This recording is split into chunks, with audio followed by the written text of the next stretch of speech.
आजी संसार सुफळ झाला गे माये, आजी संसार सुफळ झाला गे माये, देखिले पाय विठोबाचे, तोमज भावा तोमज भावा, वेळोवेळा भावा पांडुरंग.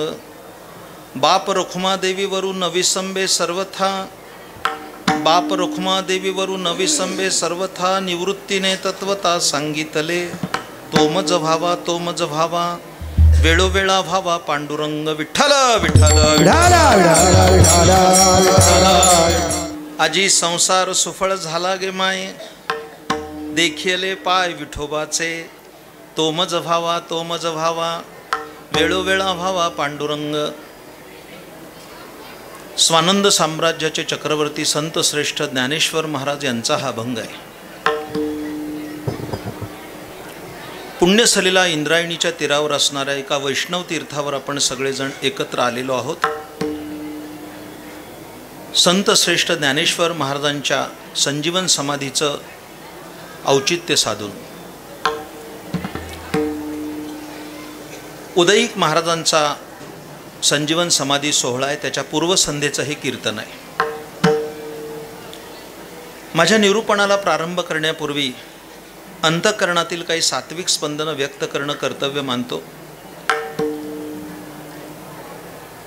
ज्या वास्तूमध्ये आपण हे चिंतन करीत आहोत, ही वास्तू नसून एक मंदिर आहे अशी माझी सद्भावना आहे, की ज्याचं नावच गुरुवर्य मामासाहेब दांडेकर स्मृती भवन असं आहे. या इथे मी कीर्तनासाठी आलो असं कुणाला वाटत असेल तर तो त्यांचा एक गैरसमज आहे असं मला म्हणायचं आहे.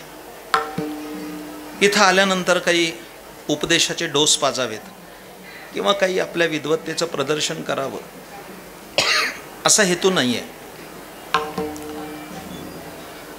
कारण इथं ज्या ज्या वेळेला मागील कालखंडात आलो ते वारकरी संप्रदायातील महापुरुषांच्या दर्शनासाठीच आलो. आणि त्यामध्ये सर्वश्री एक उच्चतम प्रासादिक व्यक्तिमत्व होतं. ते होते वैकुंठवासी गुरुवर्य नाना महाराज कोठेकर. गुरुवर्य मामासाहेबांचा परिसस्पर्श त्यांना झाल्यामुळे त्यांच्या जीवनाचं सोनं झालं होतं. इथं बसा, ऐकू येत नाही हा वयाचा परिणाम आहे. इकडे लक्ष द्या.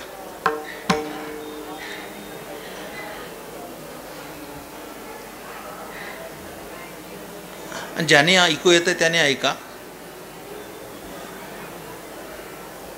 मध्ये विक्षेप करून इतरांना ऐकण्याचा गोंधळ करू नका.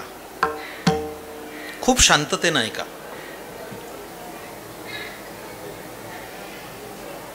गुरुवर्य मामासाहेबांचा परिसस्पर्श झाल्यामुळे नाना महाराजांच्या जीवनाचं सोनं झालं होतं.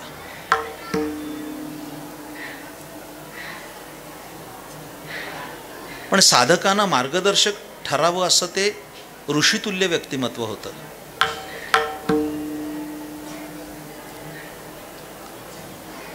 तसं पाहायला गेलं तर मी अगदी वयाच्या ऐन तारुण्यामध्ये इथं देवीदास धर्मशाळेत त्यांच्या दर्शनासाठी आलो होतो. दुसरं व्यक्तिमत्व या ठिकाणी आम्हाला कायमच दर्शनासाठी उपलब्ध होतं. ते होते वैकुंठवासी गुरुवर्य गाथामूर्ती बोधेबाबा. बोधेबाबांच्या दर्शनासाठी आम्ही येत असू.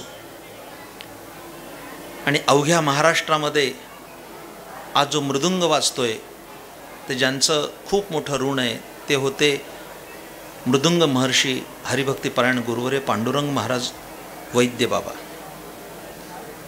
असे संत या वास्तूमध्ये राहत होते. माझं इथं येण्याचं प्रयोजन काय असेल तर इथं यावं. इथंच या परिसरात त्यांचे चरणकमल लागलेले आहेत. एखादा महापुरुष एखाद्या ठिकाणी राहतो आणि ज्यावेळेस तो निजधामाला जातो तेव्हा काय होतं माझा व्यक्तिशा स्वार्थ आहे त्याच्या मागे. मी काही निस्वार्थी आणि निष्काम भावनेतून बोलत नाही. माझाही तो ते थोडासा स्वार्थ आहे. जेव्हा एखादा महापुरुष निघून जातो त्यास काय होतं हे ज्ञानेश्वरी बोलते. इकडे लक्ष द्या. फार सुंदर चिंतन ज्ञानोबाऱ्यांनी केलंय. देखा साधको निघून जाय, मागे पाऊलाची ओळ राहाय, तेत ठाई ठाई होय अणिमादिक. एखादे सत्पुरुष निजधामाला गेले की त्यांच्या ज्या पाऊल खुणा असतात त्या पाऊल खुणावर अणिमा, लघिमा, गिरिमा अशा अष्टमहासिद्धी वास करत असतात. इथं तर एकापेक्षा एक असे महापुरुष इथं वावरले. त्यांच्या पाऊल खुणा इथं आहेत. इथं आलेल्या वारकऱ्यांना माझं अत्यंत प्रेमाचं सांगणं आहे, इथं आल्यानंतर काय करायचं तर इथली थोडीशी धूळ आपल्या कपाळाला लावायची. वारकरी संप्रदाय हा ज्ञानोपासक असला तरीसुद्धा तो श्रद्धावंतांचा संप्रदाय. माझ्याकडे लक्ष द्या.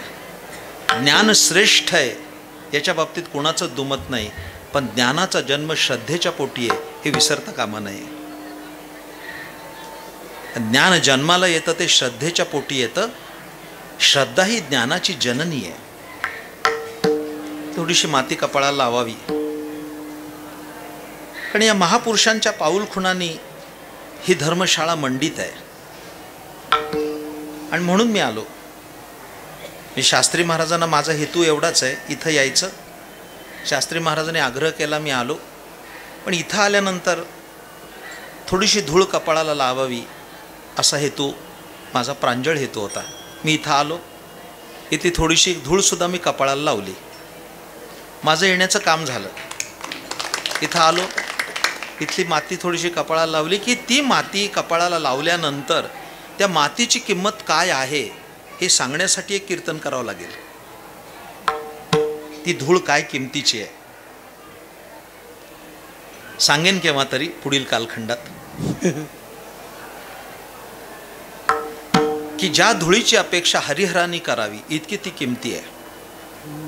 मी फक्त तुम्हाला इंडिकेटर दाखवून चाललो.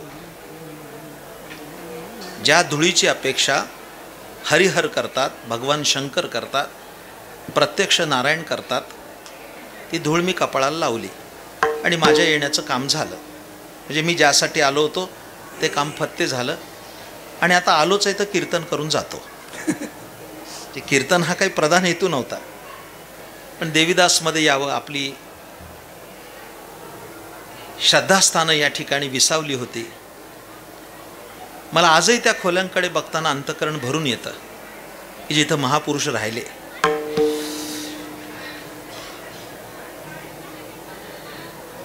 हे या धर्मशाळेचं खूप मोठं वैभव आहे निश्चित स्वरूपाने. ज्ञानेश्वर महाराजांच्या या संजीवन समेत समाधीच्या पर्वकाळी काही त्यांच्याच अभंगाचं चिंतन, ते जशी मला प्रेरणा देतील तसं काही चिंतन मांडणार आहे. फार विस्तार करणार नाही, कारण आपण बसलेले सगळे बहुश्रुत आहात आणि संत साहित्याचे अभ्यासक आहात. हा जो अभंग आहे ज्ञानेश्वर महाराजांचा, तो त्यांनी केलेल्या प्रतिज्ञेचं, जी प्रतिज्ञा त्यांनी केली होती ती सफल झाली याचा उद्गार करणारा हा अभंग आहे.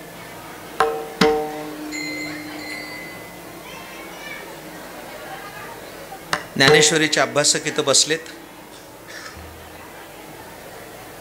तुम्ही ज्ञानेश्वरीच्या 9व्या अध्यायात जा, म्हणजे तुम्हाला कळेल. ज्ञानेश्वरीच्या 9व्या अध्यायातली पहिली चोवी आहे.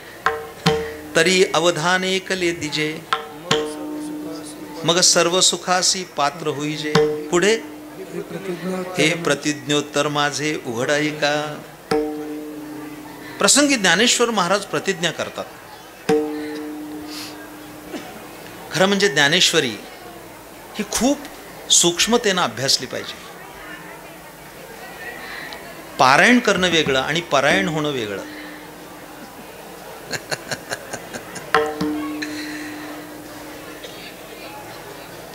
वैकुंठवासी नाना महाराज मुंबईला येत असत. आणि त्यावेळेस सेंच्युरी मिलला पारायण होत असे. आणि पारायणाचे आचार्य गुरुवर्य पुंडलिक महाराज वेळूकर यांनी खूप ज्ञानेश्वरी पारायणं केली. अशा साधू संतांच्या सहवासात मला राहण्याचा योग आला. ते पुंडलिक महाराज काय म्हणायचे ते सांगतो, खूप शांततेनं ऐका. त्यांनी प्रश्न निर्माण केला की पारायण केल्यानं काय होतं. एखाद्या साधकानं ज्ञानेश्वरीचं पारायण केलं तर काय होतं. अगदी सुटसुटीत उत्तर ते द्यायचे, पारायण केल्यानंतर मनुष्य नारायण होतो, हे त्यांचं उत्तर असायचं. पारायण केलं की मनुष्य नारायण होतो. पण ज्ञानेश्वरी खूप त्या अक्षरांचा विचार करत वाचली पाहिजे. इकडे लक्ष द्या. हे मौज आहे. या 9व्या अध्यायात मौज आहे. पहिल्या ओवीतच मौज आहे.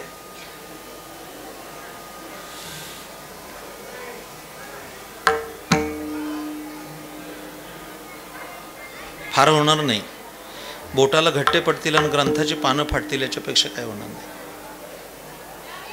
तुम्हाला माहिती आहे, आमच्या मुंबईला खूप मोठं पारायण झालं आणि त्या पारायणाच्या सांगतेला एक विदेशी माणूस आला होता.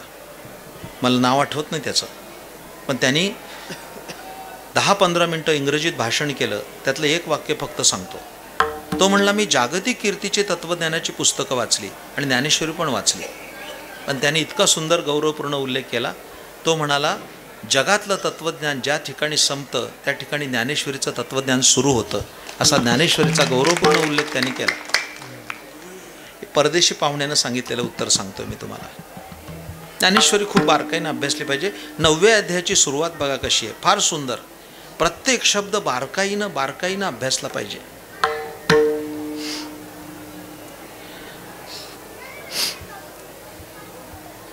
विषय निघालाच तर सांगतो.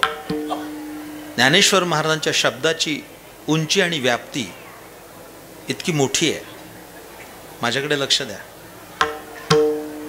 ज्ञानेश्वरीची उंची कळत नाही आणि खोली तर नाहीच नाही. ज्ञानेश्वरीची खोली पाहण्याचा प्रयत्न केला तर सुंदर सुंदर मोती हाताला लागतील, आणि उंची पाहण्याचा प्रयत्न केला तर कदाचित नक्षत्राचं चांदणंच हातात येईल, एवढी सुंदर ज्ञानेश्वरी आहे. अभ्यासून बघा. शास्त्री महाराज, मी आपल्याला सांगतो की ज्ञानेश्वर महाराजांचा एक अनुस्वार इतका महत्त्वाचा आहे की त्या अनुस्वारावरनं 700 वर्षामध्ये मतभेद आहेत विद्वानांमध्ये. एक अनुस्वार. भाष्यकारा ते वाट पुसतू का भाष्यकारां ते वाट पुसतू.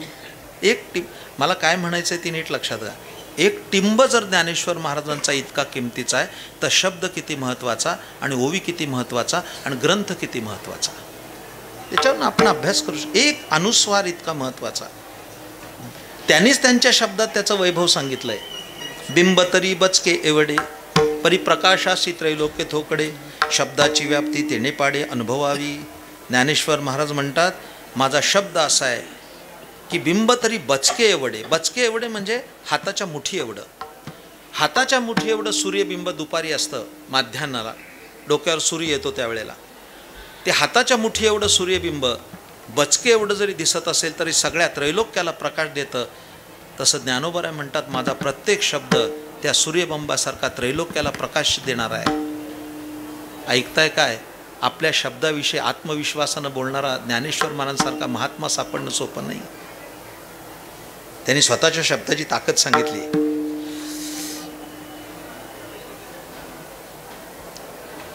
पण तरी ज्ञानेश्वर महाराज ह्या 9व्या अध्यायाची तुम्हाला पहिल्या अध्यायाचा विचार पहिल्या ओवीचा विचार सांगताना इकडे लक्ष द्या. मौज सांगतो भास्करराव, अतिशय चांगली तुम्हाला गंमत सांगतो याच्यामध्ये. तुम्ही ही ओवी बघा कशी आहे. तरी अवधान ऐकले दिजे, मग सर्व सुखासी पात्र होईजे, हे प्रतिज्ञोत्तर माझे उघड आहे का. ज्ञानेश्वर महाराज प्रतिज्ञा करतात. त्याचा अर्थ काय? माझ्या बोलण्याकडे तुम्ही लक्ष द्या, अवधानपूर्वक ऐका, आणि जर माझं बोलणं ऐकाल तर तुम्ही सर्व सुखाला पात्र व्हाल, हे माझं प्रतिज्ञोत्तर आहे. सरळ अर्थ आहे. पण त्याच्यानंतरची ओवी आल्यानंतर तुम्हाला अर्थ कळेल. फार मौज आहे त्याच्यात. कारण ज्ञानेश्वरी झाली नेवाशाच्या मंदिरामध्ये पैस खांबाला टेकून. त्याला पैशाचा खांब म्हणतात. पैशाचं नाही,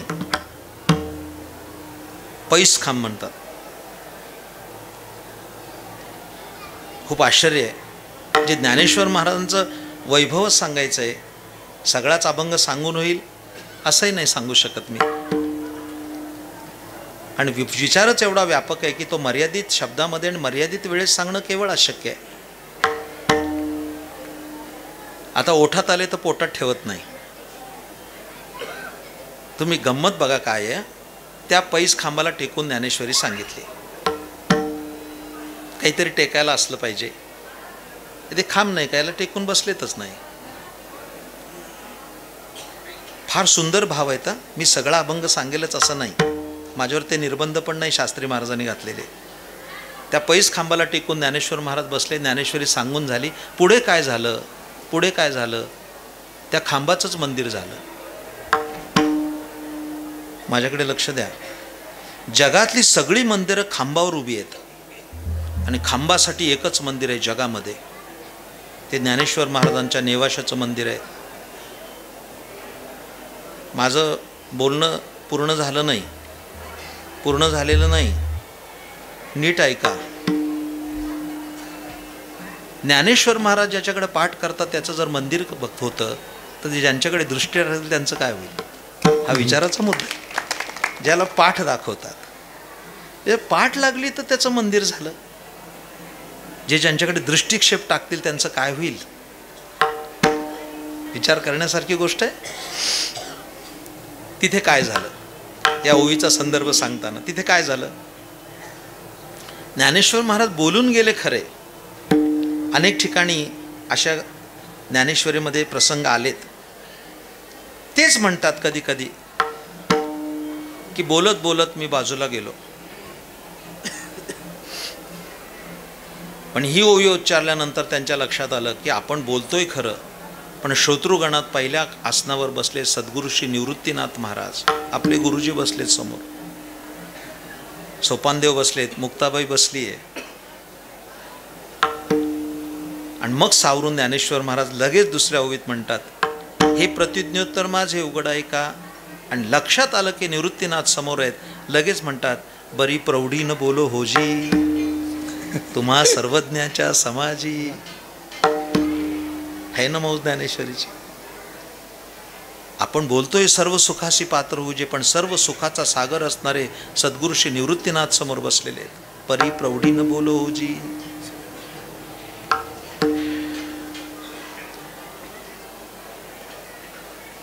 ज्ञानेश्वर महाराजांनी प्रतिज्ञा केली आणि ती पूर्ण झाली. त्याचा हा गौरव उद्गार आहे या अभंगामध्ये. मी तेवढाच मुद्दा आजच्या माझ्या व्याख्यानात सांगणार आहे. वेळ मिळाला तर त्याचा जास्त विचार करीन. या संबंधी विचार करताना इकडे लक्ष द्या. संपूर्ण पुराणाचा धांदोळा घेतला तर अनेकांनी प्रतिज्ञा केल्या, पण त्या प्रतिज्ञा विफल झाल्या, असाच इतिहास आहे. एक लक्षात घ्या, माझ्याकडे लक्षपूर्वक ऐका. प्रतिज्ञा वेगळी आणि वल्गना वेगळी. बहुतांशी होते ती वल्गनाच होते. त्या दोघांची जर व्याख्या करायची झाली, डेफिनेशन सांगायची झाली, तर आपल्या शक्तीचा अंदाज न घेता जी व्यक्त होते ती वल्गना, आणि आपल्या शक्तीचा पुरेपूर अंदाज घेत हे कार्य यशस्वी होईल याची खात्रीपूर्वक जी घोषणा होते ती प्रतिज्ञा. असा फरक आहे. नाही तर गावातल्या पारावर बसलेले लोक असतात, आपली स्वतःची प्रतिष्ठा वाढवत म्हणतात, आपली हिंमत माहिती आहे, आपली ताकद माहिती आहे, लात मारीन तिथं पाणी काढीन, लात मारीन तिथं पाणी काढीन. ही वल्गना आहे बरं का.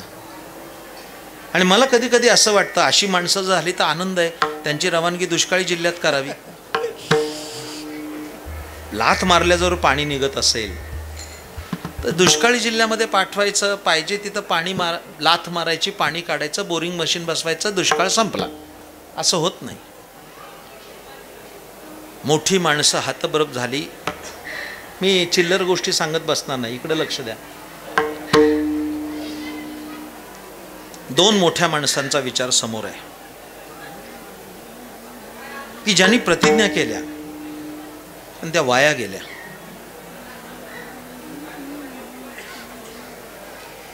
त्यातलं पहिलं नाव कदाचित घेतल्यानंतर तुम्हाला धक्का बसेल, असं ते नाव आहे.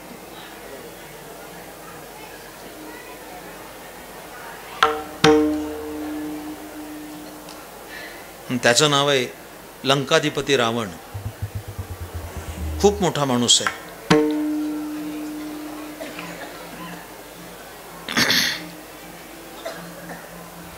संत श्रेष्ठ एकनाथ महाराजांनी सांगितलेला भावार्थ रामायणातला रावण वाचून बघा, म्हणजे लक्षात येईल. खूप मोठा माणूस आहे. म्हणजे माझ्याकडे तुम्ही असे बघू नका की मी रावणाच्या पक्षातला नाही आहे, त्याची स्तुती करतोय.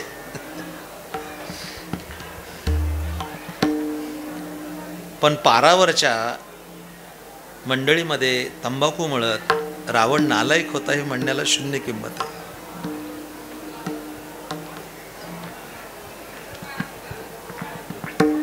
त्याच्याविषयी काही आदरार्थी बोलावं असं नाही, पण रावण खूप मोठा आहे, खूप मोठा आहे, अनेक अंगाने मोठा आहे. म्हणजे सांगायचंच झालं तर आज अमेरिका एवढं प्रगत राष्ट्र आहे. भारताची कौतुकास्पद गोष्ट आहे की सध्या तिथले अध्यक्ष भारतीय वंशाचे झाले. अमेरिका प्रगत राष्ट्र आहे, पण अमेरिकेमध्ये आजही इतकं श्रीमंत राष्ट्र असताना सोन्याचं घर नाही आहे. नाही. पण ज्याच्या राज्यात 7 कोटी सोन्याची घरं होती तो माणूस कसा असेल कधीतरी विचार करा. 2 तोळ्याचं ब्रेसलेट हातात घालून बाजारात हात वर करत चालणाऱ्याला रावण काय कळणार आहे. प्रचंड श्रीमंती होती रावणाची. कोणत्याही अंगानं रावण कमी नाहीये.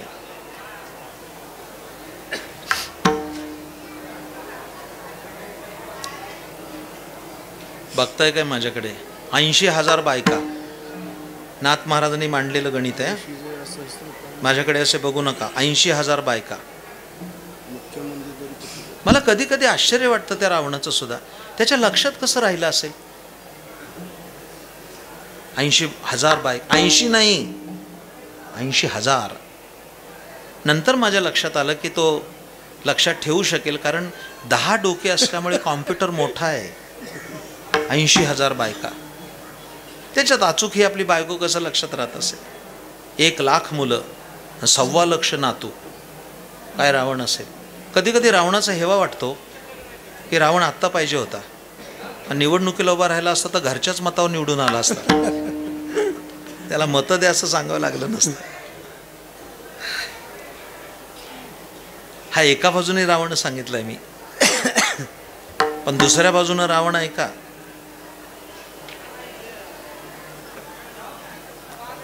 नालायक माणसांची यादी केली तर पहिलं नाव रावणाचं लिहावं लागेल. हे 100% सत्य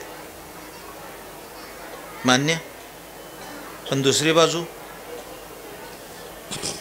श्रेष्ठतम शिवभक्तांची यादी करावी लागली तर पहिलं नाव रावणाचंच लिहावं लागेल. ही दुसरी बाजू आहे ना. शिवतांडव स्तोत्र कुणी केलंय. रावणानेच केलंय ना. 1,000 कमळ वाहत होता रावण दररोज भगवान शंकराला. 1,000. एक दिवस 1 कमळ कमी पडलं तर शिरकमल कापून दिलं.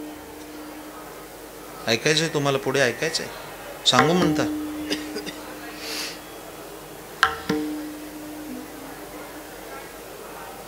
महाशिवरात्रीला आपण 10 रुपयाचा बेल वाहतो, अशी आपली लायकीची शिवभक्ती. त्याच्यात 10 किडकीच असतात तर 2 फाटकीच असतात.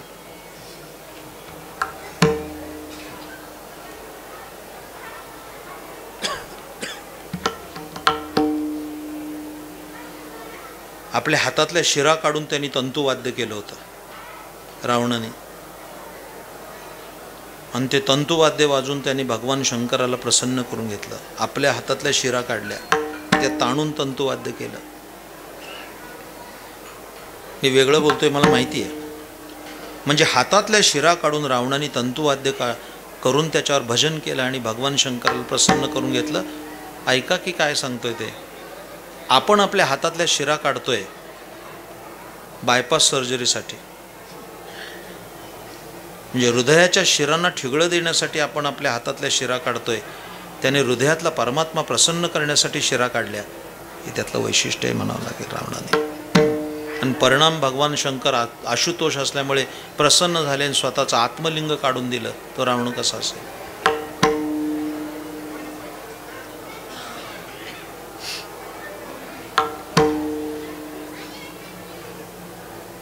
भगवान शंकरांनी स्वतःची त्रिभुवन सुंदरी असणारी पार्वती ज्याला दिली, तो रावण कसा असेल?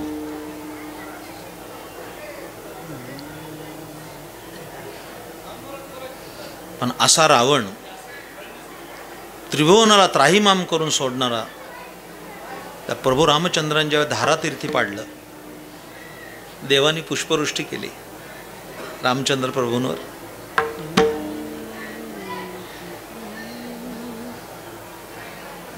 रक्तांचा खच झालेला त्या रणांगणावर एका दगडावर बसून प्रभू रामचंद्र शांत बसले होते.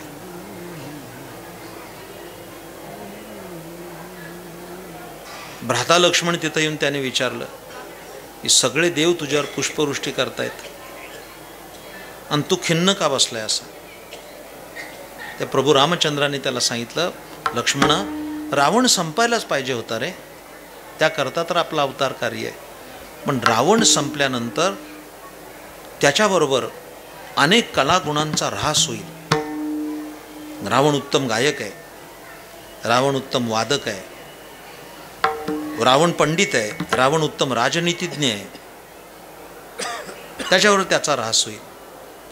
तेव्हा मला असं वाटतं की तो अजून गेला नाही, तोपर्यंत तू जाऊन ये आणि काहीतरी तुला शिकता आलं तर शिकून ये. इच्छा नव्हती लक्ष्मणाची, पण प्रभू रामचंद्रांची आज्ञा म्हणून लक्ष्मणराय गेले. रावण पडला होता आणि सगळ्या त्याच्या 80,000 बायका विलाप करत होत्या, ऊर बडवून घेत होत्या. शेवटच्या घटका मोजत दशानन पडला होता.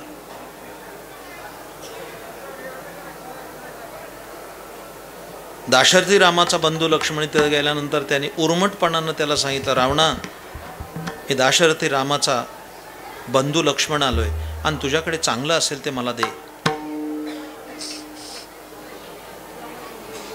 रावणीने त्याच्याकडे बघितलं आणि त्याला सांगितलं, विद्या ग्रहण करण्यासाठी आलेल्या विद्यार्थ्याला पहिल्यांदा अंतःकरणात विनय असला पाहिजे.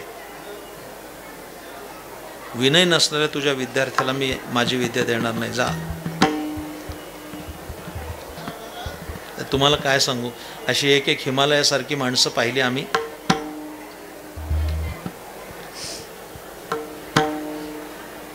वैदिक परंपरेचं एक उत्तुंग व्यक्तिमत्व वैकुंठवासी भालचंद्र शास्त्री मुळे होते, त्र्यंबकेश्वरी. ते आम्ही एकदा त्यांच्या दर्शनाला गेलो. थकले होते शास्त्री महाराज, अगदी कृश झाले होते, पण आम्ही जाणार म्हणून त्यांना उठून बसवलं. आम्ही गेल्यानंतर त्यांना ऐकण्यासारखं आहे, नमस्कार केला आम्ही. आणि ते पुन्हा असे वाकायचा प्रयत्न करू लागले. तेव्हा आम्ही म्हटलं की आम्ही लहान आहोत, विद्यार्थी आहोत, आपण वाकू नये. शास्त्री महाराजांनी जे उत्तर दिलं ते मी आयुष्यभर नाही विसरू शकत. की मोठी माणसं आणि मोठ्यांचा विनय किती आभाळा एवढा असतो. त्याने एक वाक्य सांगितलं, ते फार वाक्य विचार करण्याजोगं आहे. ते म्हणाले, ज्या विद्वानाला विनय नाही तो विधवा विद्येचा भ्रतार आहे. त्यांचं वाक्य आहे. लक्ष्मणा, तुला विद्या देणार नाही, जा. आता लक्ष्मणाला तिकडे जाता येत नव्हतं. प्रभू रामचंद्रच तिथं आले आणि प्रभू रामचंद्राने आल्यानंतर शत्रू जरी होता तरी रावणाला नमस्कार करून म्हणाले, रावणा, तुझं माझं वैर संपलंय. ना दाशरथी राम तुझ्याकडे आलाय, तुला काही चांगलं देता आलं तर दे. रावणाच्या मुखावर असं हास्य विलसलं. रावण हसला. हसल्यानंतर प्रभू रामचंद्राने विचारलं की आता काही क्षणानं तुला मृत्यू येणार आहे, तू हसतोस? ते प्रभू रामचंद्राला उत्तर दिलं. रावण म्हणाला की मला आनंद झालाय म्हणून मला हसू येत आहे. मुखावर हास्य विलसतंय. प्रभू रामचंद्राने विचारलं की कशाचा आनंद झाला रावणा तुला? त्या रावणाने उत्तर दिलं, हे रामराया, मृत्यू हा अटळ आहे. माझं सगळं आयुष्य ऐश्वर्यात गेलं. माझ्यासारखं ऐश्वर्य कोणीच भोगलं नाही. फक्त एकच मला भीती होती की माझा मृत्यू कसा होईल याची मला भीती होती. पण आज माझा मृत्यू मंगल होतोय याचा आनंद माझ्या तोंडावर आहे. म्हणजे असं ऋषी मुनी जपी तपी संत महंत महानुभाव हे आयुष्यभर प्रयत्न करतात की मृत्यूसमयी मुखामध्ये राम यावा आणि माझा मृत्यू होताना प्रत्यक्ष राम असावा. याच्यासारखा आनंद कुणाला तरी लाभणार आहे का? याचा मला आनंद झाला आहे. माझ्या चेहऱ्यावर तो ओसंडून वाहतोय. रावण बोलला नसेल पण माझ्या मनात ते आलं की हे भाग्य प्रभू रामचंद्रांना पिताश्रींना सुद्धा मिळालं नाही, दाशरथाला सुद्धा मिळालं नाही, दशरथाला नाही मिळालं. चौघे पुत्र राया दशरथा अंतकाळी एकही नव्हता असं वर्णन केलंय. 4 पुत्र होते पण श्रावण बाळाच्या बापाच्या आई वडिलांच्या शाप करून पुत्र शोकानं मरावं लागलं. प्रभू रामचंद्र जवळ नव्हते. काही चांगलं असेल तर दे, इकडे लक्ष द्या. जो काही संवाद झालाय तो पारंपरिकरित्या सांगितला जातो. रावणाने त्यांना सांगितलं की फार काही तुला शिकू शकणार नाही, पण तुला उत्तम प्रशासक व्हायचं असेल, उत्तम राज्य करायचं असेल तर माझा तुला सल्ला आहे की तू प्रतिज्ञा कधीच करू नको. मी 4 प्रतिज्ञा केल्या आणि त्या सगळ्या वृथा गेल्या. रावणाने 4 प्रतिज्ञा केल्या होत्या. 1, माझी लंका नगरी सोन्याची करीन. 2, त्या सोन्याला सुगंध आणील. 3, लंका नगरीच्या भोवती जो समुद्र आहे तो खारट आहे तो गोड करीन. आणि 4, इथून स्वर्गाला शिडी लावीन. 4ही प्रतिज्ञा वाया गेल्या. लंकेमध्ये 7 कोटी सोन्याची घरं होती, पण बाकी तांब्याची होती, पितळीची होती, मातीची होती. तुकाराम महाराजांनी त्याची संख्या सांगितलेली आहे. लंके माझी घरे किती ते ऐका, तो अभंग बघून घ्या. सगळी सोन्याची झाली नाही झाली, म्हणजे प्रतिज्ञा पूर्ण झाली नाही. 54,000वर सोनं गेलंय पण अजून सुगंध नाही. 54,000ला 10 ग्रॅम आहे पण अजून सुगंध नाही आहे का? आणि जर सुगंध आला असता तर वेगळा परफ्यूम वापरायची गरज नव्हती. सोनं घेताना त्या सुगंधाचं घेतलं गेलं असं आहे. मोगरा गोल्ड, हिना गोल्ड,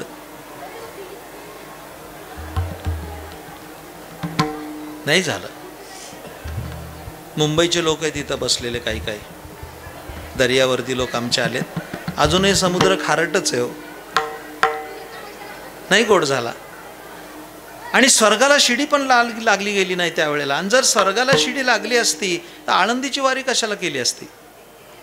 लोक मधल्या रस्त्यानं लंकेला गेले असते आणि स्वर्गारोहण केलं असतं. रावणासारखा महाबलाढ्य योद्धा नाही प्रतिज्ञा पूर्ण झाल्या. पण ज्ञानेश्वर महाराज म्हणतात माझी प्रतिज्ञा पूर्ण झाली. हे अभंगाचं पहिलं चरण आहे. आजी संसार सुपड झाला गे माये, आजी संसार सुपड झाला गे माये, आजी संसार सुपड झाला गे माये, आजी संसार सुपड झाला गे माये. देखी आले पाय विठोबाचे, देखी आले पाय विठोबाचे, तो माझा भावा, तो माझा भावा, तो माझा भावा, तो माझा भावा.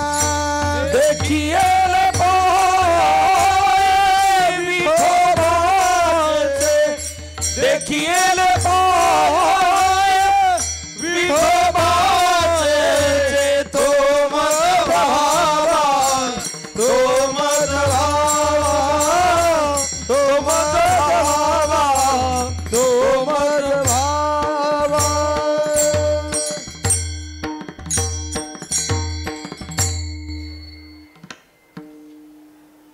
एका मोठ्या माणसाची प्रतिज्ञा कशी विफल झाली एक उदाहरण सांगितलंय. दुसरंच एक उत्तुंग व्यक्तिमत्व आहे. एक रामायणातलं सांगितलं, आता एक महाभारतातलं सांगतो. हे दोन महाकाव्य आहेत का नाही, खरं तरी कळली पाहिजेत.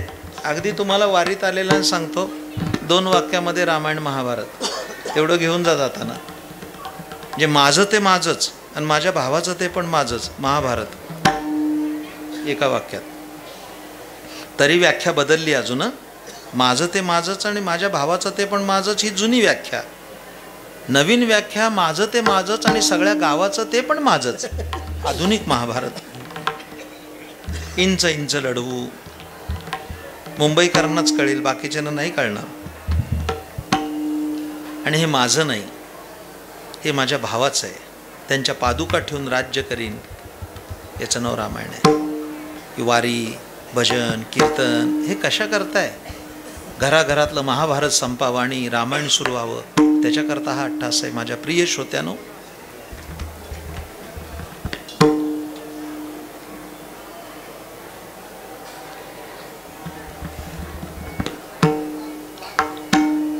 ज्ञानेश्वर महाराजांनीच त्या उत्तुंग व्यक्तिमत्वाचा गौरव केलाय ज्ञानेश्वरीत.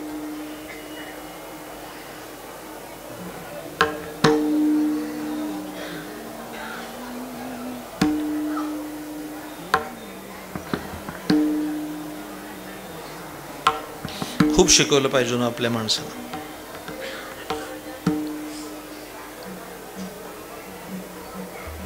माझं स्वतःचं मत असं आहे की कानानं कीर्तन ऐकलं तर काय नवल आहे, तो त्याचा धर्म आहे. डोळ्यानं कीर्तन ऐकता आलं पाहिजे. जे कीर्तन ऐकताना पापणी सुद्धा नाही पडता कामा. तर श्रोते बसलेले असतात, त्या सतरंजीच्या दोऱ्याच काढत बसतील. निम्म्या अर्ध्या सतरंज्या त्यानेच फाडल्या. नाही तर ती पक्वाजाची कणिक पडली असेल, ती कणिक उचलायची, त्याचा उंदीर करायचा, उंदीर मोडायचा, त्याचा मोदक करायचा. असले आचरट चाळे करत कीर्तन ऐकलं तर आयुष्य कसं बदलेल?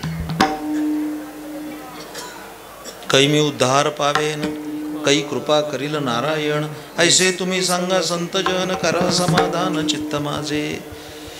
जिज्ञासा पाहिजे, ज्ञान पिपासा पाहिजे ते ऐकताना. ऐकायचं तुम्हाला? तुका म्हणे कानी ऐकेली ही मात, तोची झाला घात जीवपणा. ते अक्षर कानात जाता क्षणी जीवपणा संपुष्टात यावा, त्याचं नाव श्रवण आहे. दुसरं व्यक्तिमत्व, इकडं लक्ष द्या,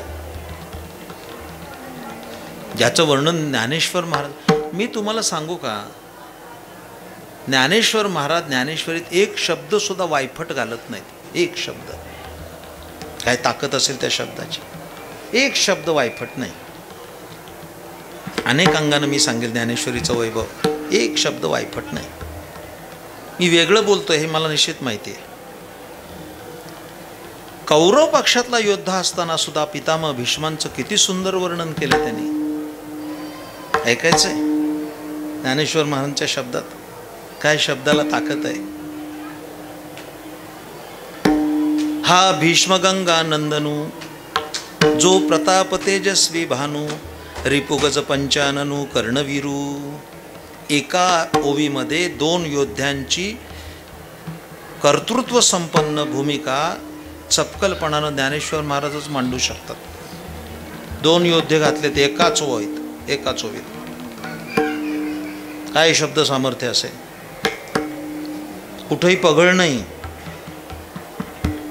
अचूक शब्दाची योजना ज्ञानेश्वर महाराज करतात. आज सकाळी मी कालच्या संध्याकाळच्या प्रवचनात सांगितलंय, तया स्वांतकर्ण जिता सकळ कामोपशांता. काय शब्द आहेत, या शब्दाचा विचार करायला पाहिजे. तया स्वांतकर्ण जिता, खरं सांगू, ऐकायचं आहे.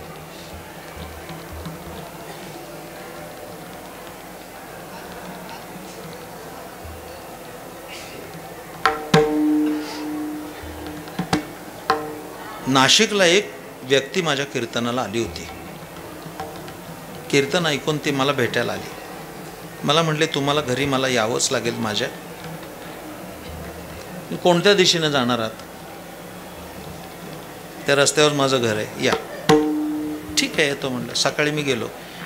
तुम्हाला म्हटले फराळाला बोलवलं नाही मी.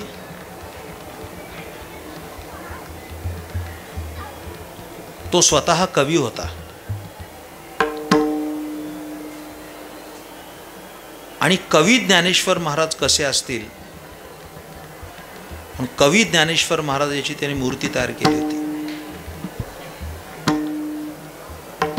आणि म्हणले याच्या खाली आता एक मला ओवी लिहायची ज्ञानेश्वरीतली, ती तुम्ही सुचवावी म्हणून तुम्हाला बोलवलंय. बघा मी काय सांगतोय, कशा अंगानं लोक त्याचा अभ्यास करतायत. म्हणजे संत ज्ञानेश्वर महाराज कसे असतील, तत्वज्ञ म्हणून ते कसे असतील, लेखक म्हणून कसे असतील, साहित्यिक म्हणून कसे असतील, वैज्ञानिक म्हणून कसे असतील, कृषक म्हणून कसे असतील आणि कवी म्हणून कसे असतील. सुंदर, तुम्हाला सांगतो, इतकी सुंदर मूर्ती होती. त्याच्या खाली काय लिहिलं पाहिजे, इकडं लक्ष द्या. म्हटलं तर ज्ञानेश्वरी गद्य आहे, म्हटलं तर पद्य आहे, म्हटलं ते महनमंगल काव्य पण आहे, ती गेय पण आहे. हे मी सांगतोय हे सर्वांनाच कळेल असं नाही. ज्ञानेश्वरी गेय पण आहे, ती वाचता येते तशी ती गाता पण येते, लक्षात ठेवा. कारण गुरुवर्य पुंडलिक महाराज ज्ञानेश्वरी गात होते. कोणताही राग लावा ज्ञानेश्वरीला चालू शकेल, इतकी सुंदर गाता येते.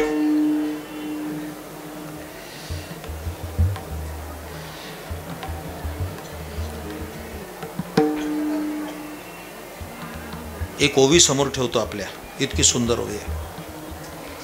खूप आवडते ती ओवी मला. म्हणजे ज्ञानेश्वरीचं हस्तलेखन करताना अनेक ओव्यांनी माझ्यावर अशी खूप मोठी भुरळ घातली. ते लिहिताना सुद्धा डोळ्यातल्या अश्रूंनी थांबू नाही शकलो आम्ही. त्यातली ओवी सांगतो, इकडे लक्ष द्या. ही अक्षर कसे, ही अक्षरे नव्हती देवगा ब्रह्म साम्राज्य दीपिका, ह्या ओव्या आहेतच, पण मला भावलेली ओवी. ज्ञानेश्वर महाराज काय वर्णन करतात, पुढा स्नेह पाझरे मागा चालती अक्षरे. ज्ञानेश्वर महाराजांची किती सुंदर कल्पना आहे. म्हणजे पुढे स्नेह पाझरत होता, मागाहून अक्षर चालत आली. मागा चालती अक्षरे म्हणजे पुढे स्नेह आहे, मागे अक्षर आली. मागा चालती अक्षरे. ज्ञानेश्वर महाराजांना अक्षर आठवावी लागली नाहीत. अक्षर ज्ञानेश्वरांना प्रार्थना करत होती की आमचा अंगीकार करा, म्हणजे आम्ही ज्ञानेश्वरीत जाऊन बसू. त्या अक्षरांची प्रार्थना आहे ज्ञानेश्वर महाराजांना. पुढं ऐका, पुढा स्नेह पाजरे मागा चालती अक्षरे. आणि पुढे आरधी ओवी इतकी सुंदर आहे, शब्द पाठी अवतरे कृपा आधी. काय शब्दाचं कौतुक केलं ज्ञानेश्वर महाराज. शब्द नंतर आठवला, आधी कृपा प्रसवली. कृपेची उत्तरे देवाचा प्रसाद. इकडे लक्ष द्या.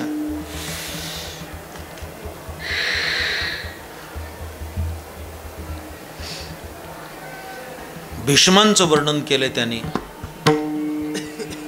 हा गंगेचा पुत्र गंगानंदन, ज्याच्या प्रतापाचा भानू म्हणजे सूर्य अत्यंत तेजस्वी आहे. जो प्रताप तेजस्वी भानू.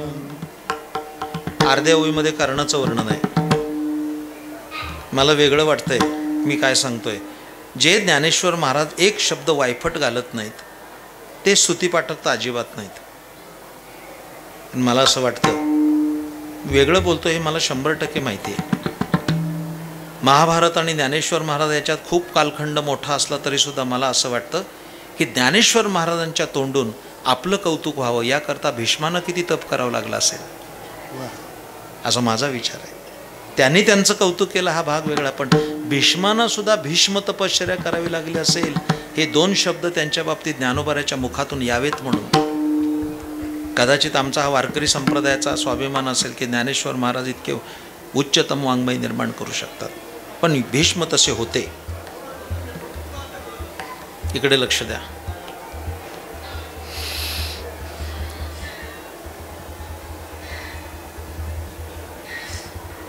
पांडवांचं सेनापतीपद त्यांच्याकडे होतं, कौरवांचं सेनापतीपद त्यांच्याकडे होतं. थोडीशी काय झाली गीतेमध्ये आणि ज्ञानेश्वरीत माहिती नाही, गडबड. पण गीतेने सेनापती सांगितलं आहे द्युष्टदुम्न, आणि ज्ञानेश्वर महाराजांनी भीमाला दिलं आहे भीमसेन बेथू, तो झाला असे सेनानाथू. पांडवाचं सेनापतीपद भीमाकडे होतं. रणतुंबळ युद्ध झालं, 18 दिवस युद्ध झालं, पण भीष्मांकडनं एकही पांडव मारला गेला नाही. आणि शकुनी नावाच्या माणसानं दुर्योधनाचे कान फुंकले. त्याचं नाव शकुनी पण पक्का अपशकुनी. काही काही माणसं नावाशी प्रामाणिक नाही, तुम्हाला सांगतो.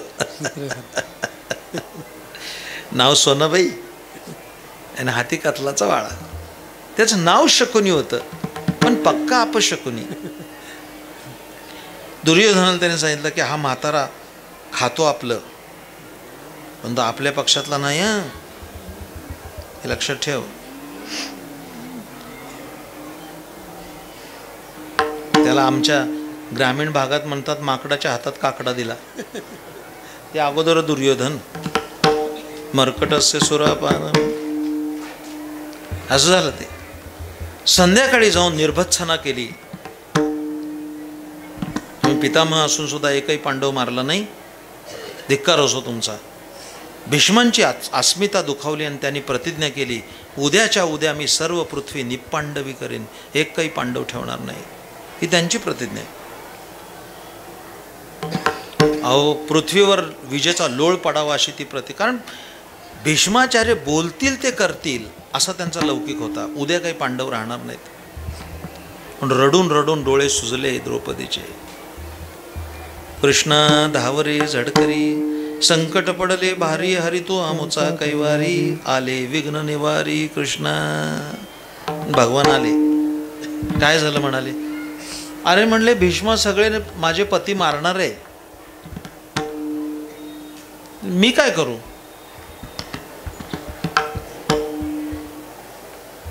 मग तू काय भाऊबीजेला जेवायला येणारा भाऊ आहेस?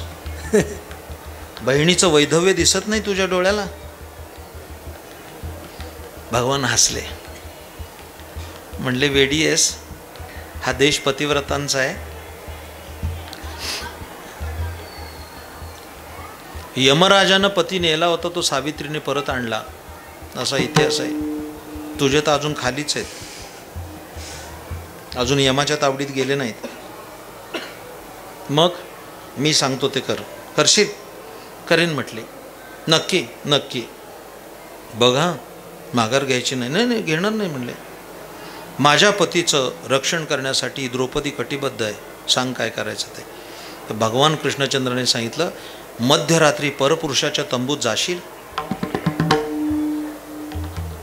हे मी 2022ची द्रौपदी सांगत नाही, हे पहिलं ध्यानात घ्या. महाभारतकालीन द्रौपदी आहे, कुलवान आहे, घरंदाज आहे. मध्यरात्री परपुरुषाच्या तंबूत जाणं काही सामान्य गोष्ट आहे? तरी अहो, ती काही सामान्य होती का? कोंडीबा दोंडीबाची बहीण, ती सुद्धा कृष्णाचीच बहीण होती. तिने पण असं उत्तर दिलं, कृष्णा, माझ्या पतीचं रक्षण करण्यासाठी मी परपुरुषाच्या तंबूत जाईन. एकटी जाशील? होय तर एकटीच जाईन, तू बरोबर असलास तर. याला एकटं म्हणतात होय? तिने उत्तर तसंच दिलं, मी एकटी जाईल, तू बरोबर असलास तर. देव प्रसन्न झाले. ठीक आहे म्हणले, मी येतो तुझ्याबरोबर.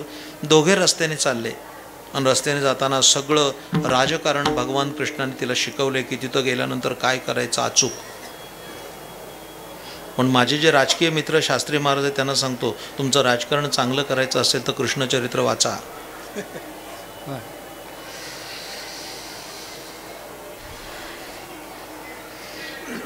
चालताना द्रौपदीच्या पायातल्या वाहणा वाजायला लागल्या.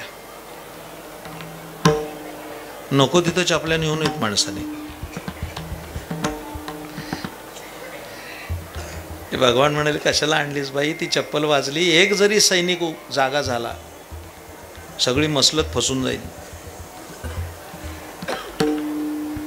आणि इकडं सर्वेश्वर परमात्मा असणाऱ्या भगवान कृष्णाने त्या चपल्या द्रौपदीच्या उचलल्या आणि आपल्या पितांबऱ्यामध्ये बांधल्या. भीष्मांचा तंबू आला. ते आता काय म्हणतात झेड सुरक्षा, त्याच्यापेक्षा मोठी मुंगी जाऊ शकणार नाही भीष्मांच्या तंबूत. देव लांब राहिले आणि तिला सांगितलं, तुझं काम आहे, आता जा. द्रौपदी नाकापर्यंत पदर घेऊन गेली. सांगितलं होतं त्याबर हुकूम, आणि तिथं मोठे ते सैनिक उभे होते. त्यांनी अडवलं, कौन हो, कहाँ जा रही हो, क्या काम आहे. देवानं शिकवलं तसंच तिने उत्तर दिलं. कोण आहेस म्हटल्यावर ती म्हणली, मी दुर्योधनाची भावजय आहे. खरं बोलली, खोटं बोलली? असं बोलली की ते संभ्रमात पडले. ही दुर्योधनाची भावजय आहे, पण कुणाची? कारण त्याला 100 भाऊ आहेत, त्यात ही कुणाची? बरं, ही कुणाची बघावी म्हणून तिचा पदरवर उचलावा, तर राजघराण्यातल्या स्त्रीच्या पदराला हात लावल्याची शिक्षा मृत्यूदंड आहे. आपण सुळी जाण्यापेक्षा ही आत गेलेली काय वाईट? मला वाटतं असला गेट पास जगात कुणी दिला नसेल. आतमध्ये गेली. आतमध्ये पितामह बसले होते ध्यानस्थ. मूर्तिमंत धर्माची मूर्ती असणारा उद्या धर्म मारायचा आहे. बलंड असणारा भीम मारायचा आहे. साक्षात भगवान शंकरला ज्यांनी हरवलं युद्धामध्ये आणि ज्यांनी प्रसन्न होऊन गांडीव धनुष्य ज्याला दिलं तो अर्जुन मारायचा आहे, नकुल सहदेव मारायचा आहे.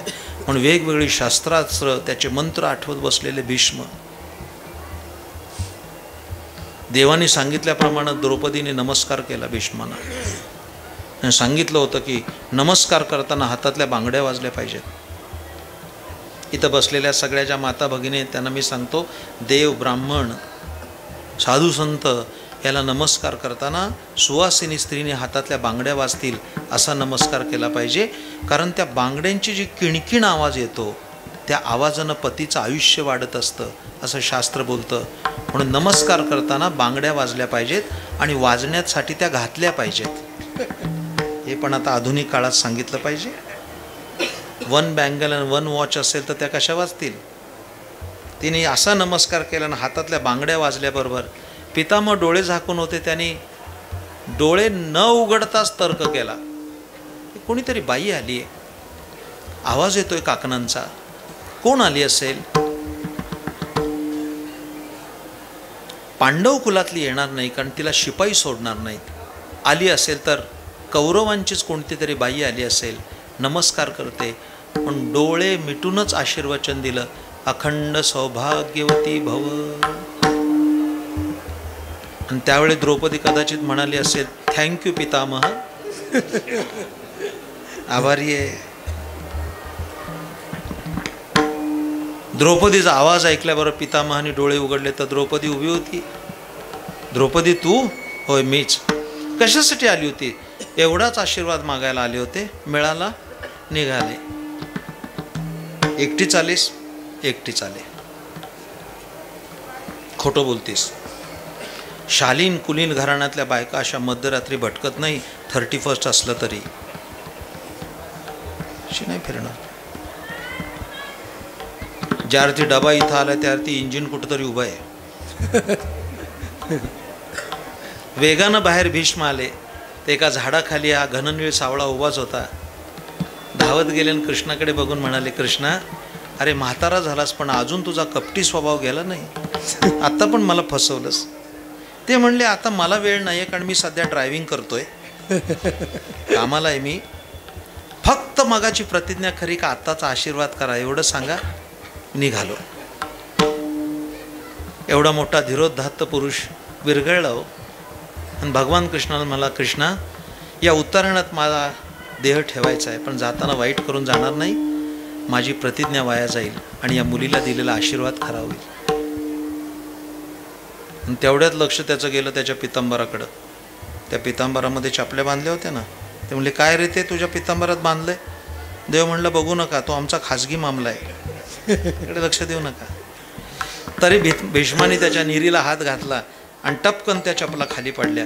आणि त्या चपल्या द्रौपदीच्या पाहिल्यानंतर एवढा मोठा धारणेचा पुरुष असणारा घळाघळा त्याच्या डोळ्यात अश्रू आले आणि म्हणले, द्रौपदी कशा करता आली होती बाई, इथं कशा करता आली? तिने सांगितलं मी कुंकू राखण्यासाठी आले. तर भीष्म म्हणाले, वेडी आहेस, तुला कळत नाही. जपी तपी ऋषी मुनी संत महंत आयुष्यभर प्रयत्न करतात, तर याचा पितांबरसुद्धा स्वप्नात येत नाही. तो भगवान तुझ्या चपल्या राखतो, तर तुझं कुंकू नाही का राखणार? कशा करता आली होतेस तू? जा, तुला आहेव चुडा प्राप्त होईल, वज्रचुडी मंडित होशील. तुझ्या पांडवांच्या केसाला मी हात भीष्म स्वतः धारात येते पडेल, पण तुझ्या पतीच्या केसाला धक्का लावणार नाही. जा, तुझं कल्याण होईल. दृष्टांत संपला. 33 कोटी देवांना कैदेत टाकणारा रावण अपयशी झाला. रणधुरंधर असणारे भीष्म अपयशी झाले, पण ज्ञानेश्वर महाराजांची प्रतिज्ञा मात्र पूर्ण झाली. त्याचा उद्गार त्याने केला, आजी संसार सुफळ झाला गे माय, देखिले पाय विठोबाचे. आता प्रश्न एकच आहे, ही प्रतिज्ञा तरी काय होती? अवघाची संसार सुखाचा करीन, अवघाची संसार सुखाचा करीन, अवघाची संसार सुखाचा करीन, अवघाची संसार सुखाचा करीन, अवघाची संसार सुखाचा करीन, अवघाची संसार सुखाचा करीन, अवघाची संसार सुखाचा करीन, अवघाची संसार सुखाचा करीन. आनंद भरीण तिन्ही लोक, आनंद भरीण तिन्ही लोक, आनंद भरीण तिन्ही लोक. जाईन गे मायतया पंढरपुरा, जाईन गे मायतया पंढरपुरा, जाईन गे मायतया पंढरपुरा, जाईन गे मायतया पंढरपुरा. आनंद भरीन तिन्ही लोके, आनंद भरीन तिन्ही लोके, आनंद भरीन तिन्ही लोके. जाईन गे मायतया पंढरपुरा, जाईन गे मायतया पंढरपुरा, जाईन गे मायतया पंढरपुरा, जाईन गे मायतया पंढरपुरा. विठोबा रखुमाई, जय जय विठोबा रखुमाई, जय जय विठोबा रखुमाई, विठोबा रखुमाई, विठोबा रखुमाई, जय जय विठोबा रखुमाई, जय जय विठोबा रखुमाई, जय जय विठोबा रखुमाई, विठोबा जय जय विठोबा रखुमाई, विठोबा. संसार सुफळ झाला गे माई, देखिले पाय विठोबाचे. तोमज भावा, तोमज भावा, वेळोवेळा भावा पांडुरंग. ज्याला व्याकरण कळते त्याला माझं बोलणं समजेल, आणि व्याकरणाचं शिकरण झालं असेल. अवघाची संसार सुखाचा करीन, यातला काल कोणता आहे? करीन भविष्य काळ आहे, आणि आजी संसार सुफळ झाला गे माय चालू वर्तमान काळ आहे. याचं उत्तम उदाहरण येणे वरे ज्ञानदेव सुखया झाला, प्रतिज्ञा पूर्ण झाल्याचा उद्गार आहे. आता योग आला, त्याचं क्षेम झालं पाहिजे.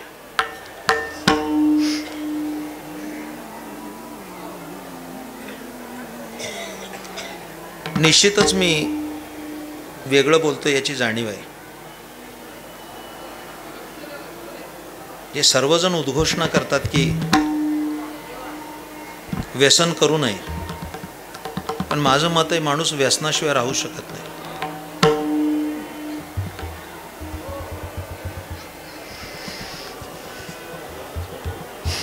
उगी गंमत म्हणून सांगतो, ही सगळी माझी स्नेही मंडळी बसलीत समोर. एका गावामध्ये, इकडे लक्ष द्या, एका गावामध्ये कळेलच असं नाही लगेच, खूप बारकाईनं कीर्तन ऐकावी लागतात तर कळतात. एका गावामध्ये व्यसनमुक्तीचा प्रचार करणारे लोक आले. व्यसन नाही पाहिजे, प्रचार करत आहे. ते प्रत्येक गावामध्ये एक टवळ कट्टा असतो आणि त्याच्यावर सज्जन बसलेलेच असतात. त्यांना दुर्जन म्हणायचं पाप कुणी करावं. तसे लोक बसले होते. ते तिथं गेले आणि म्हणले की व्यसन नाही केलं पाहिजे. तेवढ्यामध्ये तिथनं 2 माणसं सायकलवर चालली होती. त्याच्याकडे बोट दाखवलं त्याने. त्यांना विचारा,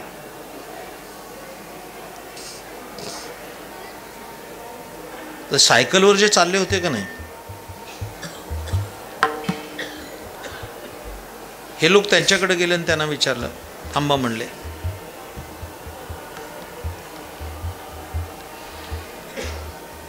व्यसन नाही केलं पाहिजे याच्या बाबतीत तुमचं काय मत आहे? त्यांनी सांगितलं की तो जो चालवत होता ना सायकल, माझं वय 60 आहे म्हणले. 60 वर्षाचा तो माणूस सायकल चालवत होता.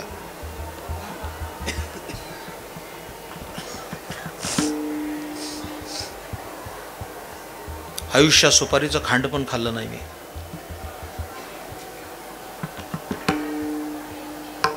सगळ्यांनी टाळ्या वाजवल्या. वा वा वा.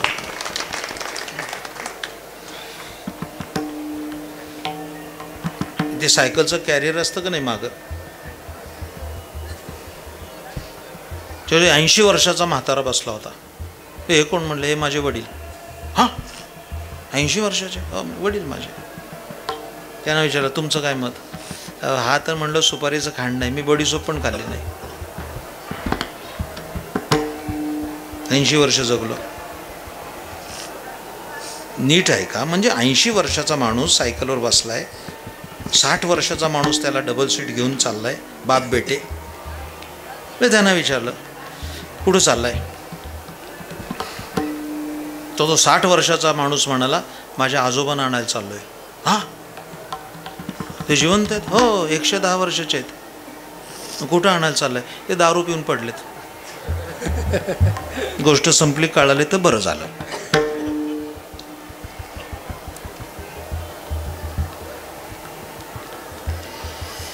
पण हे रद्दी व्यसन आहे. व्यसनाची उत्तम श्रेणी जर कोणती असेल तर विद्याभ्यासम व्यसनम अथवा हरिपाद सेवनम व्यसनम. माणसाला 2च व्यसन पाहिजेत. हे नाहीत, एक तर विद्येचं व्यसन पाहिजे, नाही तर भगवंताच्या चरणाचं व्यसन पाहिजे. ही 2च व्यसन आहेत. विद्याभ्यासम व्यसनम अथवा हरिपाद सेवनम व्यसनम. सांगू ज्ञानेश्वरी? ऐकता? सांगू म्हणता. संपवता संपता शास्त्री महाराज सांगतो, अरे माणूस व्यसनी असेल ना नवल काय, आपला देवच व्यसनी आहे तर बाकीच्याचं काय सांगता? देव व्यसनी. मी बोलत नाही. मी आज सकाळीच कीर्तनात सांगितलंय की चैतन्य सद्गुरू तात्यासाहेब महाराज सांगायचे, अक्षराचं चिलखत असल्याशिवाय कीर्तनकारांनी युद्ध करू नये, नाही तर हत्या होण्याची संभावना जास्त आहे. अक्षराचं चिलखत पाहिजे.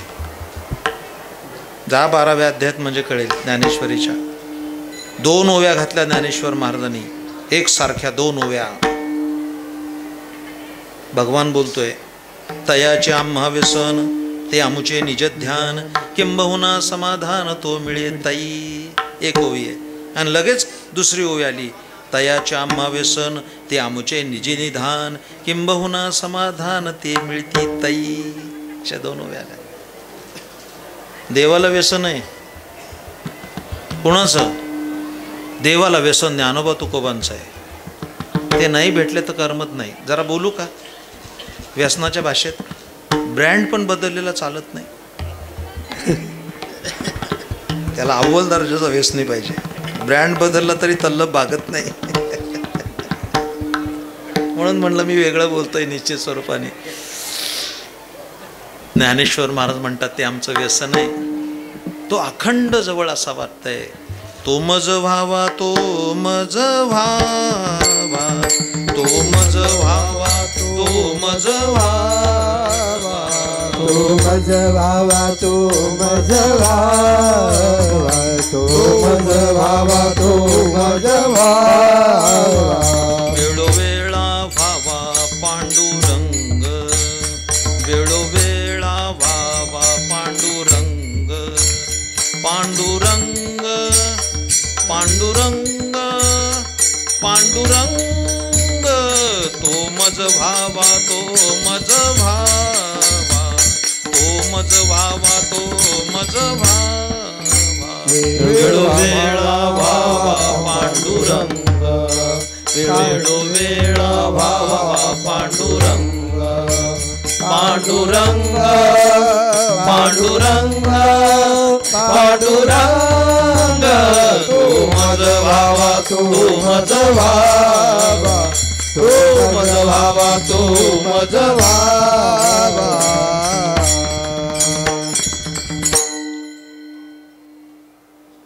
आणि सारं सारं मला शिकवलं ते सद्गुरु श्री निवृत्तीनाथाने शिकवलं. बाप रखुमादेवरून विसंबे सर्वथा निवृत्तीने तत्वता सांगितले. जरा बोलू का? ज्ञानेश्वर महाराजांसारखा गुरुभक्त शोधून सापडणार नाही. आणि ज्यांना त्याचा अभ्यास करायचा असेल त्यांनी ज्ञानेश्वर महाराजांनी 13व्या अध्यायात सांगितलेली आचार्य उपासती जात्याच वाचावी. गुरुभक्ती कशी करावी याकरता ज्ञानेश्वर महाराज आचार्य उपासनाच्यावर 100 ओव्या खर्ची घालतात. वाचा त्या 100 ओव्या. जिवंत असताना तर करील पण मरणोत्तर सुद्धा करील.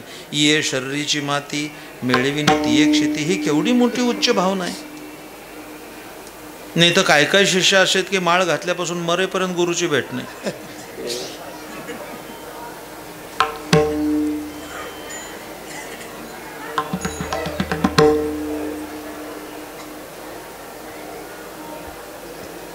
सांगेन कधीतरी पुन्हा, वेळ संपलाय. पण एकच वाक्य जाता जाता निश्चित स्वरूपानं सांगेल.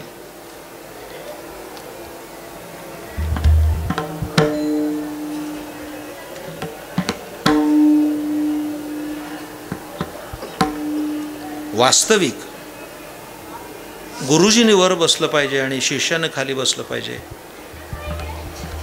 पण गुरु खाली बसले आणि शिष्याला वर बसून त्यांच्या मुखातून गीता ऐकणारे सद्गुरू निवृत्तीनाथ हे खूप मोठे आहेत महाराज. ते खाली बसले, शिष्याला वर बसवलं. कृपा कटाक्षेने हाळिले आपली पदी बैसविले. बाप रखुमादेव विठ्ठले भक्ता दिले वरदान. एक शेवटची ओवी सांगतो आणि थांबतो. काय ग्रंथ निर्माण केला ज्ञानेश्वर महाराजांनी? ओम नमोजी अध्यापासून ते येणेवरे ज्ञानदेव सुखया झाला इथपर्यंत 9035 ओव्या. इकडे लक्ष द्या. टल टन फल फ जोडून काव्य करणारे कविता संग्रह प्रकाशित होतात. त्यातून श्रेयवादासाठी भांडणं लागतात. एवढी मोठी ग्रंथ निर्मिती केल्यानंतर सुद्धा पराकोटीचा विनय ज्ञानेश्वर महाराजांचा आहे. पराकोटीचा.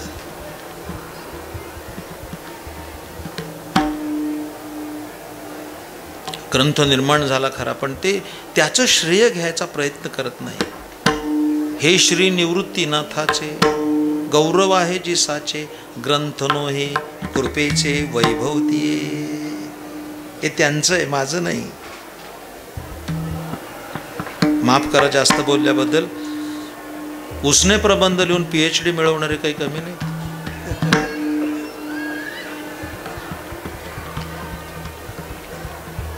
जिथं जागतिक तत्वज्ञान हतबल होत अशी ज्ञानेश्वरी ज्यांनी निर्माण केली, आपल्या शब्दातून भावाचा फुलवरा उभा केला, ते ज्ञानेश्वर महाराज किती मोठे असतील. पण हे सगळं श्रेय त्यांनी दिलं. आपण दररोज हरिपाठ वाचतोय, त्या ठाई ठाई वर्णन केलं त्यांनी. ज्ञानदेवा प्रमाण निवृत्ती देवी ज्ञान ज्ञान गुगम्य ज्ञानदेवाला धले निवृत्तीने दिदले माझ्या हाती. ज्ञानदेव म्हणे निवृत्ती निर्गुण दिदले संपूर्ण माझे हाती. ही सगळी चरण त्याची साक्ष देतात. तसं ज्ञानोबाराय म्हणतात. बाप रखुमादेव विसंबे सर्वथा निवृत्तीने तत्वता सांगितले ज्ञानेश्वर माऊली ज्ञानराज माऊली तुकाराम ज्ञानेश्वर माऊली ज्ञानराज माऊली तुकाराम ज्ञानेश्वर माऊली ज्ञानराज माऊली ज्ञानेश्वर माऊली ज्ञानराज माऊली ज्ञानेश्वर माऊली ज्ञानराज माऊली ज्ञानेश्वर माऊली ज्ञानेश्वर माऊली ज्ञानराज माऊली बोला पुंडलिक विठ्ठल श्री ज्ञानदेव तुकाराम ज्ञानेश्वर माऊली ज्ञानराज माऊली ज्ञानेश्वर माऊली ज्ञानराज कीर्तन संपलं. ज्ञानेश्वर महाराजांच्या संजीवन समाधी सोहळ्याच्या निमित्तानं आपण वारीत एकत्र आलेलो आहोत. ही देवीदास धर्मशाळा मी प्रस्तावनेत वर्णन केल्याप्रमाणे साधू संतांच्या सहवासानं मंडित आहे.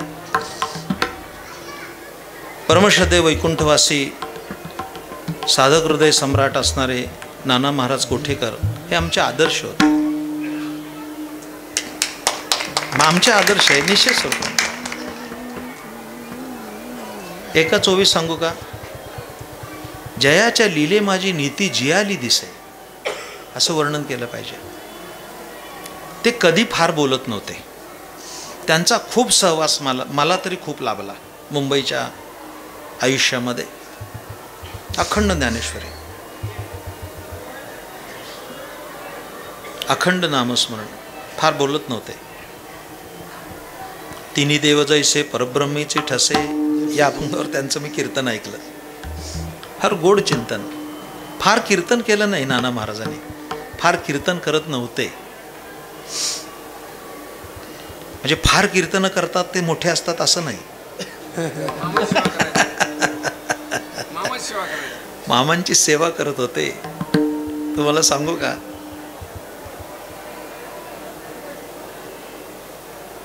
ते फार कीर्तन करत नव्हते, पण त्यांच्याकडे नुसतं बघून लोक कीर्तनकार झाले. हे त्यांचं वैशिष्ट्य नाना महाराजांचं. नुसतं बघून, त्यांची साधना बघून. मला हे सगळं सांगताना आनंद होतोय की येणाऱ्या 2025ला नाना महाराजांची जन्मशताब्दी आहे. आता निरंजन महाराजांनी सांगितलं की 25 साली नाना महाराजांचा जन्मशताब्दी वर्ष आहे. त्यांच्या जन्माला 100 वर्ष होतात. आणि मी त्यांना सांगितलं की नानांची जन्मशताब्दी आपण मोठ्या उत्साहात साजरी करू, कारण अशा महापुरुषाचा जन्म झाल्याला 100 वर्ष होतात. ही केवढी आनंदाची गोष्ट आहे. त्याकरता एखादा ग्रंथ निर्माण केला पाहिजे. नानांना पाहिलेले लोक, त्यांचा अनुभव घेतलेले लोक, त्यांचे सगळे अनुभव त्या ग्रंथामध्ये ग्रथित व्हावेत, कारण ती अक्षरं पुन्हा दीपस्तंभासारखी मार्गदर्शक होतील. हे ते ग्रंथाचं कार्य असणार आहे. त्यांच्या चरणी नतमस्तक होतो. शास्त्री महाराजांचा आग्रह म्हणून मी आलो. मला येण्यात सुद्धा आनंद झाला. आपण सगळे खूप शांततेनं कीर्तन ऐकलं. असंच कीर्तन ऐकलं पाहिजे. खूप गोंगाट म्हणजे कीर्तन नाही. बरोबर. खूप ओरडणं म्हणजे कीर्तन नाही, जे सध्या प्रचलित आहे. खूप किंचाळणं म्हणजे गायन नाही, आणि खूप बदडणं म्हणजे वाजवणं नाही. त्यांना येता क्षणी सांगितलं. खूप माझ्या अगोदर ज्यांचं कीर्तन झालं ते श्रद्धेय अमृत महाराज जोशी, त्यांना पण फार आवाज चालत नाही. त्यांनी सांगितलं, मला खात्री ते बोलले असतील, वाढवा वाढवा वाढवा, युनिट फुटेल की. त्यांच्या समस्या फार मोठ्या आहेत. खरं सांगू, श्रद्धेनं जेवढे लोक बसलेत ना त्यांनाच ऐकू गेलं पाहिजे. या धनेशपकाचा तेवढाच अर्थ आहे. माझ्या प्रिय श्रोत्यानो, ह्या सगळ्या गायकांना पण माझं सांगणं की याच्या तोंड घालू नका. एक वारकरी पंथाचा मोठा मोहरा गमवला आम्ही. त्यामुळे परमश्रद्धेय वैकुंठवासी विद्यावाचस्पती जगन्नाथ महाराज पवार अण्णांचं स्वरयंत्र गेलं. याच्यामुळे 6 वर्ष बोलता नाही आलं. असेही दुष्ट यंत्र आहेत. फार निकट बोललं नाही पाहिजे. किमान 6-9 इंच लांब असलं पाहिजे. आणि त्याच्यापेक्षा पुढचं सांगू का, लोकांना कर्णमधुर झालं पाहिजे. आणखीन 10 वर्षानं कीर्तनं चालू असतील आणि श्रोते बधीर असतील, सोन्याची शक्यता नाकारता येत नाही. किती शांत तुम्ही कीर्तन ऐकलं. टाचणी पडली तर आवाज येईल, अशी शिस्त असली पाहिजे. जी नानांना अपेक्षित होती, बोधेबाबांना अपेक्षित होती. आम्ही तर बोधेबाबाच्या तालमीतच घडलो. आमच्यावर अनंत उपकार आहे. बाबा गेले त्या दिवशी मला फार दुःख झालं, फार दुःख. म्हणजे माझे वडील गेले त्यावेळी दुःख झालं नाही, इतकं दुःख मला बाबा गेल्याचं झालं. कारण आम्हाला त्यांनी शिस्तीचं वळण दिलं. बाबा म्हणजे शिस्त होते, लक्षात ठेवा. ते पण कीर्तन करत नव्हते. कीर्तन करू शकले असते, पण इतरांचा जेवढा धाक नव्हता तेवढा बाबाचा धाक सगळ्या कीर्तनकारांना होता. धाक असायचा. बाबा बोलत नव्हते, पण नुसत्या त्यांच्या बघण्यानं सुद्धा माणसाला धाक वाटायचं. नजर अशी करडी होती, भीती वाटायची, आदरयुक्त भीती. अहो, पालखी सोहळ्यामध्ये सुद्धा आम्हाला 3:30ला उठवायचे काकड्याला. तेव्हा बाबांचा राग यायचा आम्हाला झोप. 18 वर्षाचं वय, 3:30लाच उठवायचे. आम्हाला फार राग यायचा त्यावेळेस बाबांचा. पण आज आम्हाला बरं वाटतंय की बाबांनी केलं तेच चांगलं केलं. त्यावेळेस उठवलं म्हणून आज आम्ही काहीतरी करू शकलो, हे लक्षात घ्या. अशा महापुरुषांच्या वास्तव्यानं मंडित झालेल्या या धर्मशाळेत आलो, मला आनंद वाटला. त्यांची अखंड कृपा प्राप्त व्हावी अशी याचना करत वाणीला विराम देतो. किंबहुना तुमचे केले धर्मकीर्तन हे सिद्धी येथे माझे जे वरले पायी कपण. आज खूप चांगला योग आला. आज विशेषतःनं माझ्याबरोबर आलेले उत्तम मृदुंगपटू निळोबाराय गोरठणकर आहेत. माझे अत्यंत चांगले सहकारी पुण्यातील प्रथितयश असे शशीभाऊ काटे आहेत, प्रमोद महाराज पवार आहेत, आमची वसईकर मंडळी आहेत. आणि संत साहित्याचा अभ्यासक असणारं ओक दाम्पत्य म्हणजे भास्करराव ओक आणि अंजलीताई ओक यांनी संत साहित्याची खूप सेवा केली. आणि सगळ्यात मूळ म्हणजे जे साहित्य लोकांना माहीत नव्हतं ते लोकांपर्यंत सोशल मीडियाच्या माध्यमातून त्यांनी दिलं. अगदी काही संतसुद्धा लोकांना माहीत नाही, तर त्यांचं वाङ्मय त्यांनी घराघरात नेलं.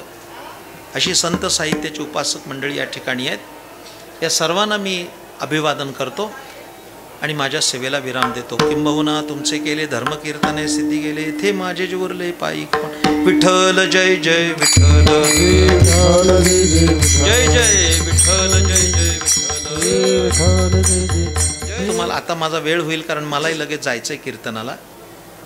पण पहिलं रामकृष्ण हरी कसं म्हणावं, किती म्हणावं याच्यावर आता विचार केला पाहिजे. रामकृष्ण हरी, रामकृष्ण हरी 1.5 मिनिटात बोलिलेले कोरे. रामकृष्ण हरी त्याचा अर्थ काय की रामकृष्ण हरी इतकं सावकाश आणि शांत म्हटलं पाहिजे, किती वेळ म्हटलं पाहिजे की त्या रामकृष्णाचं भजन करतोय ती मूर्ती अंतकरणात प्रगट होईपर्यंत म्हटलं पाहिजे. आणि ती प्रगट झाली की मग म्हटलं पाहिजे रूप पाहता लोचनी. त्या नामाचा आविष्कार सगुण रूपात झाला, मग ते वर्णन रूप पाहता लोचनी, मग रामकृष्ण हरी. शेवटी जय विठ्ठल जे म्हणताना, जय जय विठ्ठल हे जे म्हणताना याचा अर्थ असा आहे, माझ्या प्रिय श्रोत्यांनो लक्षात ठेवा, अजूनही कीर्तनाची भूमिका लक्षात येत नाही. मी सकाळच्याच कीर्तनात बोललो आहे. पहिला मुद्दा लक्षात ठेवला पाहिजे की वारकरी कीर्तन हे इतकं श्रेष्ठतम आहे की त्या कीर्तनामध्ये प्रत्यक्ष पांडुरंग परमात्मा भाव असतो, हे पहिल्यांदा लक्षात घेतलं पाहिजे. तो उभा असतो. संत बहार पंढरीत कीर्तनाचा गजर हो, तेथे असे देव उभा आहे. आणि मग जय विठ्ठल भजन करताना ते आळवलं पाहिजे. आणि मग विनंतीचे अभंग म्हटले पाहिजेत. खूप विनंतीचे अभंग आहेत. त्यातला एक अभंग म्हणतो आणि सावकाश म्हणा माझ्या मागे. ते उरकण्याचं करायचं कारण नाही. ज्ञानदेव तुकाराम भजन सुद्धा खूप गोड झालं पाहिजे, त्याच्यातनं आनंद भक्तिप्रेमाचा मिळाला पाहिजे. पायाच्या प्रसादे काही बोलिलो विनोदे, काही बोलिलो विनोदे, काही बोलिलो विनोदे. किती सुंदर विनंतीचा अभंग आहे हा. अशा अनेक अभंग सांगता येतील. पायाच्या प्रसादे काही बोलिलो विनोदे. आतापर्यंत 2 तास काहीतरी बोललो मी. मला माहीत नाही की मी फार विद्वान आहे, पंडित आहे. ही तुकाराम महाराजांनी केलेली विनयाची परिसीमा आहे. तुमच्या पायाच्या प्रसादानं मी बोललो. कदाचित एखादा विनोदही झाला असेल जो आवश्यक नसेल, हे विनोदाचार्यांना पण कळलं पाहिजे. पायाच्या प्रसादे काही बोलिलो विनोदे काही बोलिलो विनोदे काही बोलिलो विनोदे पुढे मज क्षमा करणे संती नोहे अंगभूत युक्ती नोहे अंगभूत युक्ती नोहे अंगभूत युक्ती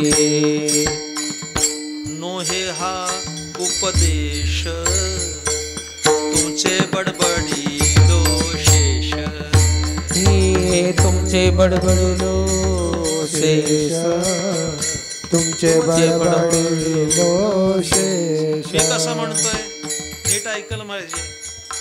हा माझा उपदेश नाही महाराज म्हणतात, तुमचं शेष बोललो. हे कीर्तन म्हणजे माझा उपदेश नाही, हे तुमचं उच्चिष्ट जे सेवन केलं तेच बोललो. नोहे हा उपदेश तुमचे बडबडिलो शेष तरी मी क्षमा मागतो. मज क्षमा करणे संती नोहे अंगभूत युक्ती नोहे अंगभूत युक्ती नोहे अंगभूत युक्ती तुमचे कृपेचे पोसणे जन्मोजन्मी तुका जन्मोजन्मी तुका म्हणे जन्मोजन्मी तुका म्हणे क्षमा करणे संती नोहे अंगभूत युक्ती अंगभूत युक्ती नोहे अंगभूत